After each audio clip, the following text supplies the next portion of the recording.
Oi, pessoal. Hoje eu vou falar sobre esse livro, Vontade Inabalável, da Maria Silvia. Ela basicamente recebeu 3 títulos ao longo da carreira dela.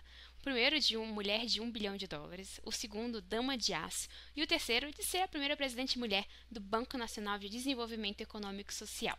E eu vou dividir a resenha basicamente nesses 3 títulos. Começando do primeiro, Mulher de US$ 1 bilhão. Ela conseguiu esse título enquanto ela foi secretária da Fazenda do Rio de Janeiro.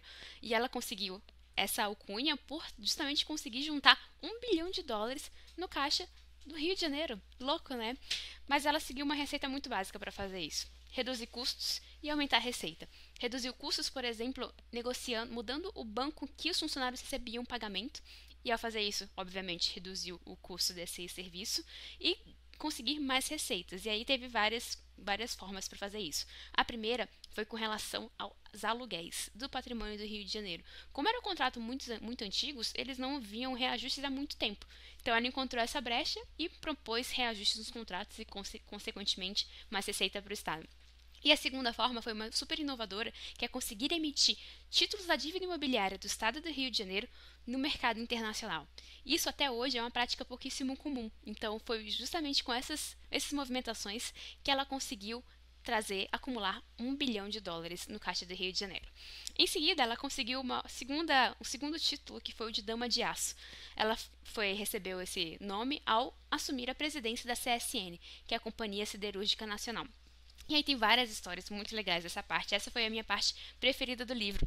Mas eu vou contar só uma aqui, que é sobre como as latas de óleo deixaram de ser latas. Bom, o alumínio é uma das matérias-primas que a CSN oferece para empresas de óleo, por exemplo. E conforme quem é mais velho, lembra que antigamente o comum, todas as latas de óleo estavam em latas. E hoje o mais comum é vidro ou plástico. E faz mais sentido que seja lata, porque o óleo tem propriedades que mudam conforme ela é exposta à luz. Então faz sentido físico que seja em latas. Só que como a CSN acabou ficando muito afastada dos clientes, dos consumidores finais dela, outras empresas foram lá, jogaram o chaveco e acabaram ganhando esse espaço. E hoje já soa muito estranho você ir no mercado e pegar um óleo que esteja na lata. E aí, para corrigir e evitar que esse tipo de coisa aconteça novamente, uma das propostas da Maria Silva foi mudar o nome das áreas de negócio.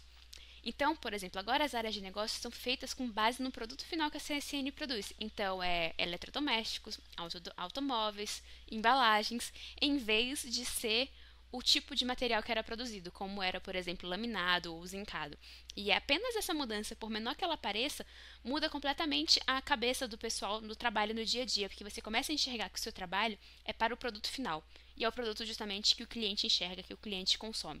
E a sua busca por qualidade no dia a dia vai ser justamente para entregar esse produto para o seu consumidor final.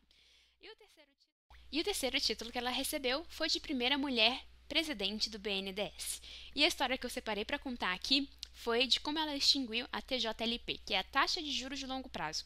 Basicamente, essa taxa era uma transferência de renda dos contribuintes para as empresas. Palavras da própria Maria Silvia. Por que ela falou isso?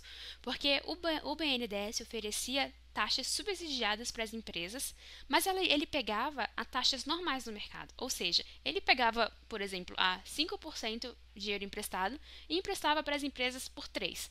Essa diferença era paga por quem? Adivinha? Nós, os contribuintes. E não apenas a diferença, né, mas também os recursos que vinham para cobrir essa diferença eram do Tesouro Nacional. Então, além disso, ainda tinham emissões de dívida adicionais para conseguir cobrir essa diferença. Então, o que a Maria Silvia fez foi extinguir a TJLP e propor uma nova solução, que é a TLP, que é a que está válida até hoje.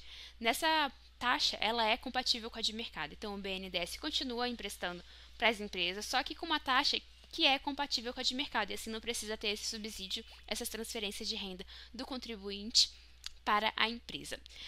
Bom, resumindo o livro, eu confesso que eu estava com um pouco de preconceito quando eu comecei a ler, porque afinal, autobiografias são geralmente muito fofinhas e ai como eu sou maravilhosa, só que a dela não.